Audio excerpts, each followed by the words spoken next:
സംസ്ഥാനത്ത് ഇന്ന് കനത്ത മഴയായിരുന്നു. നാളെ വിദ്യാഭ്യാസ സ്ഥാപനങ്ങൾക്ക് അവധി വല്ലതും ലഭിക്കുമോ? അതിൻ്റെ ഏറ്റവും പുതിയ അപ്ഡേഷനാണ് ഇന്ന് നമ്മൾ നോക്കാൻ പോകുന്നത്.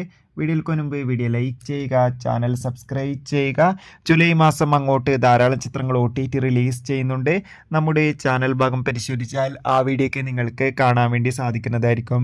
സംസ്ഥാനത്തും ഇന്നും ഒരു ശക്തമായ മഴയായിരുന്നു ഉണ്ടായിരുന്നത്. കണ്ണൂർ, കാസർഗോഡ്, വയനാട്, കോഴിക്കോട്, തൃശ്ശൂർ ജില്ലകളിലൊക്കെ രാവിലെ തന്നെ മഴയുടെ ശക്തി കൂടുകയായിരുന്നു ഉണ്ടായിരുന്നത്. നിലവിൽ കാസർഗോഡ് ജില്ലയിലും മറ്റു ജില്ലകളിലൊക്കെ യെല്ലോ അലർട്ടാണ് പ്രഖ്യാപിച്ചിട്ടുള്ളത്. യെല്ലോ അലർട്ടാണെങ്കിലും മഴയുടെ ശക്തി കൂടുകയാണ്. അതോടുകൂടി നാളെ വിദ്യാഭ്യാസ സ്ഥാപനങ്ങൾക്ക് അവധിയുണ്ടോ എന്ന് അറിയാൻ ഏവരും കാത്തിരിക്കുകയാണ്. നിലവിൽ വിദ്യാഭ്യാസ സ്ഥാപനങ്ങൾക്ക് ഇതുവരെ അവധിയൊന്നും പ്രഖ്യാപിച്ചിട്ടില്ല. ഇനി അങ്ങനെ ഒരു അവധി പ്രഖ്യാപിച്ചാൽ ആ ഒരു അപ്ഡേഷൻ നമ്മുടെ ചാനൽ ഭാഗത്തിലൂടെ നിങ്ങളിലേക്ക് എത്തിക്കുന്നതായിരിക്കും. എന്തായാലും നാളെ കണ്ണൂർ, കാസർഗോഡ് ജില്ലകളിലൊക്കെ അവധിക്ക് സാധ്യത കാണുന്നുണ്ട്.